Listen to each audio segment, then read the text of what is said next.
అందరికీ నమస్కారం. ఈరోజు ఈ కార్యక్రమానికి విచ్చేసిన ముఖ్య అతిథి శ్రీ శ్యామ్ సుందర్ గారు, అలాగే జయలక్ష్మి గారు. మరి ఇటువంటి ఒక చక్కని సంస్థ వంశీ అనగానే ఒక బ్రాండ్, ఒక పేరు కాదు. సో వంశీ ఇంటర్నేషనల్ ఇండియా జాతీయ పురస్కారం వారి సంస్థ ద్వారా వారు ఇటువంటి ఒక చక్కని కార్యక్రమం, ఈ కార్యక్రమానికి వచ్చిన వంశీ గారికి చూసారా, వారి సంస్థ పేరే వారి పేరుగా మారిపోయింది. రామరాజు గారు వారికి, అలాగే చక్కగా నిర్వహిస్తున్న ఫణి గారికి, మరి మా నాన్నగారు పాలగుమి రాజగోపాల్ గారికి అందరికీ కూడా నమస్కారాలు తెలియజేస్తూ, విచ్చేసిన సంగీత ప్రియులు ఏమని చెప్పను, ఏ మాటలు రావట్లేదు. ఎందుకంటే ఇక్కడున్న అందరూ కూడా డయస్ మీద ఇప్పుడే చెప్పారు.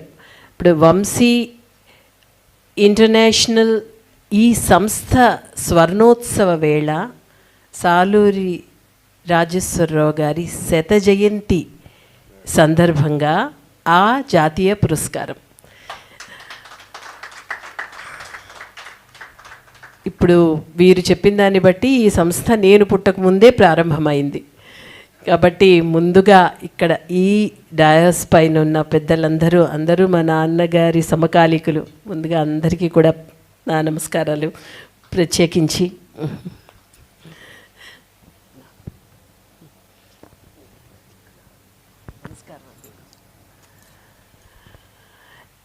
ఇటువంటి ఒక అదృష్టంగా నేను భావిస్తున్నాను.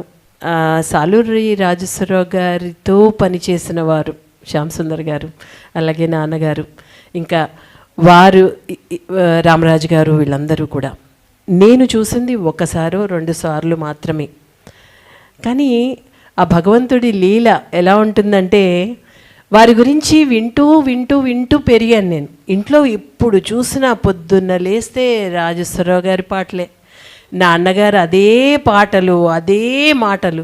ఎవరైనా ఉగ్గుపాలతో చూసారా, ఏదో ఇంట్లో ఏదో మాట్లాడుతూ ఉంటారు. ఇంకే పొద్దున్న లేస్తే ఇంట్లో అదే రంధి. ఇంకా ఏం చెప్పాలి, అలా విని విని విని విని ఈరోజు ఈ పాట మీరు పాడాలి అంటే ఆ పాట అలా వినగానే అవును ఇది నాకు తెలిసిన పాటే కదా అనిపిస్తుందన్నమాట. అంటే అలా పచనం అయిపోయింది రాజేశ్వరరావు గారి పాటలు. ఆ పాత మధురాలు ఒంటికి పచనం అయిపోయాయి. దీనికి నాన్నగారికి, నిజంగా మా నాన్నగారికే తెలీదు నేను పాడతానని. ఒక స్థాయి, ఒక వయసు వరకు. నా 6వ క్లాస్లో నాన్నగారి ఆఫీసులో ఎవరో స్నేహితులు వెళ్ళి నా పేరు ఇచ్చేశారుట. నా పేరు ఇచ్చిన వెంటనే, నాన్న నువ్వు అదేంటి అమ్మలు పేరు ఇచ్చారా, నువ్వు పాడతావా ఏంటి, ఏం పాట పాడుతున్నావు అని అడిగారు. ఆ రోజు సాగర సంగమంలో ఏదో పాట నేను డైరెక్ట్గా అనేసుకొని పాడేస్తున్నాను. నాన్నగారు వచ్చి పాడు అన్న. రాత్రి 10 గంటలకి నాన్న మ్యూజిక్ క్లాసెస్కి అన్నీ వెళ్ళి వచ్చి చాలా సాధన చేసేవారు. నైట్ వచ్చి అడిగితే, ఏంటి అలా పాడుతున్నావు, అలా కాదు పాడేది, దాన్ని ఈ విధంగా పాడాలి అని చెప్పేసి పాడితే అసలు అది యాక్చువల్ అలాగే దింపేశాను నెక్స్ట్ డే.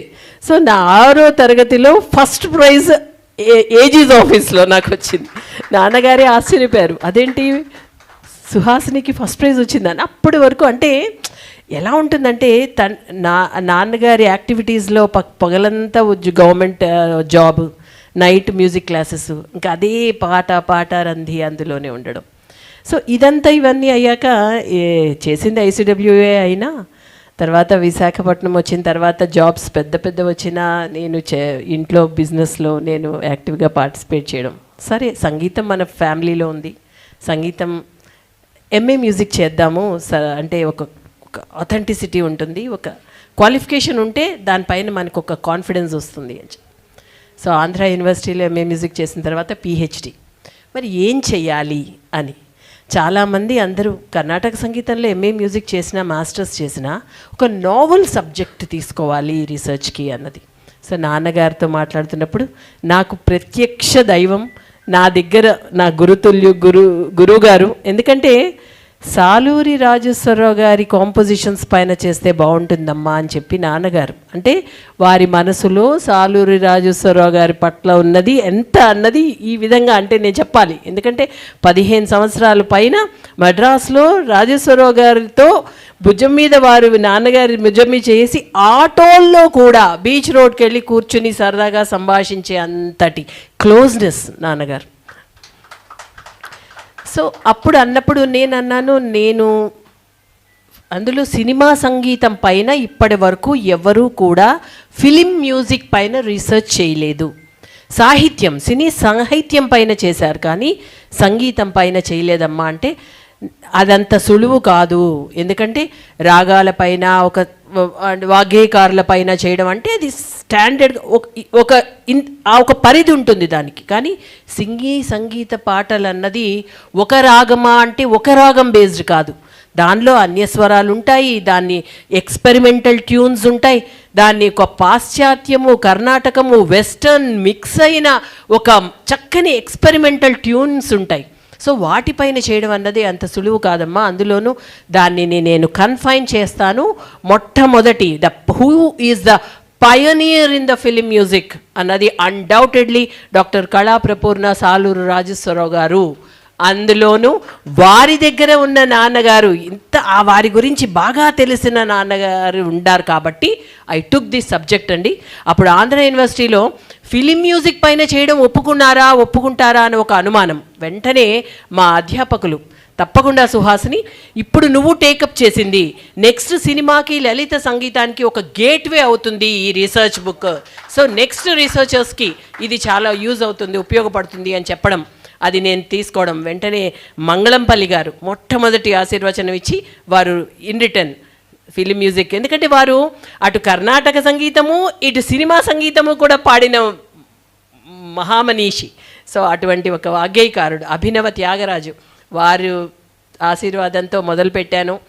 ఇంకా ఎస్పీబీ గారు, బాలుగారు అసలు కొన్ని గంటలు ఇచ్చారు నాకు ఇంటర్వ్యూ. నేను మొట్టమొదటి ఆయన దగ్గరికే వెళ్ళాం, నాన్నగారు నన్ను తీసుకెళ్లారు. చాలా బాగుందమ్మా నువ్వు చెయ్యి, కానీ ఒకటి చెయ్యగలనా అన్నది ఒక సంశయం అందరిలోనూ ఉంది.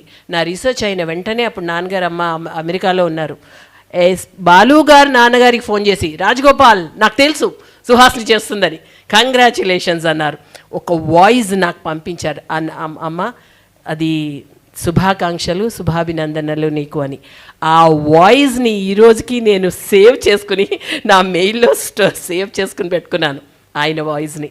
అంటే అటువంటి ఒక ఇదండి నిజంగా. కానివ్వండి, ఈరోజు నేను ఎప్పటికీ మర్చిపోలేను. ఎందుకంటే నాకు రామరాజు గారు వారి సంస్థ ద్వారా హైదరాబాద్లో ఉంటున్నాం చాలా కాలం నుంచి, నాన్నగారు అందరూ పరిచయం ఉన్నది. కానీ నాన్నగారి విద్వత్తు కూడా జనానికి తెలవాలి. ఎందుకంటే 14 సినిమాల్లో పాటలు పాడిన నాన్నగారు ఇలా ఇంట్లో ఎన్నో చేస్తూ ఉంటే ఏ విధంగా తెలుస్తుంది అన్నది అంటే సంగీతం ఉన్నా సరే మనము ఒక సంగీతాంతిక కన్ఫైన్ అవ్వకూడదు. కల్చరల్ ప్లాట్ఫామ్ నుంచి నాకు ఒక ఇన్వైట్ వచ్చినప్పుడు నేను రాజకీయ అరంగేట్రం కూడా చేసినప్పుడు ఆలోచన చేశాను, నేను చెయ్యొచ్చా, అది మనకు సరిపోతుందా అన్నప్పుడు వై నాట్ చెయ్యాలి.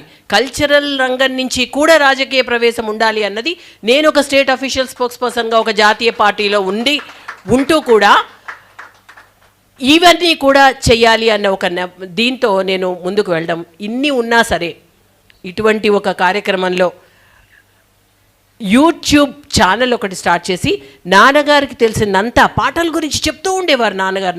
నాన్న మీరు నాకు చెప్తున్నారు కరెక్టే, కానీ ఇది 4 గోడల మధ్యలో ఉండకూడదు, అందరికీ తెలవాలి, మీకు తెలిసిన విజ్ఞానం నలుగురికి పంచుదామని చెప్పినప్పుడు ఆ విధంగా ఒక షూట్ చేసి మీరు నమ్మరు, ఫస్ట్ ఎపిసోడ్ నా సెల్లో మా అసిస్టెంట్ అశోక్ రికార్డ్ చేశాడు. నేను సెల్ ఇచ్చి నేను రికార్డ్ చేయి అని చెప్పాను, నేను నాన్నగారు కూర్చుని మేము మాట్లాడడం. That was our first episode.